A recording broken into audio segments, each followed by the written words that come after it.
سیدنا حضرت اقدس مسیح موعود علیہ الصلاۃ والسلام فرماتے ہیں، اللہ تعالیٰ نے یہی فرمایا ہے کہ نرمی اور رفق سے معاملہ کرو۔ اپنی ساری مصیبتیں اور بلائیں خدا تعالیٰ پر چھوڑ دو۔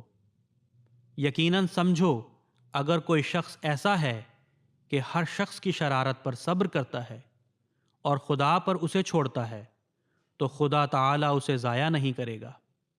اگرچہ دنیا میں ایسے آدمی موجود ہیں جو ہنسی کریں گے اور ان باتوں کو سن کر ٹھٹھا کریں گے، مگر تم اس کی پرواہ نہ کرو، خدا تعالیٰ خود اس کے لیے موجود ہے۔ وہ خدا پرانا نہیں ہو گیا، جیسے انسان بڈھا ہو کر پیر فرتوت ہو جاتا ہے۔ خدا تعالیٰ وہی ہے جو موسیٰ علیہ السلام اور عیسیٰ علیہ السلام کے وقت تھا، اور وہی خدا ہے جو حضرت صلی اللہ علیہ وسلم کے وقت تھا۔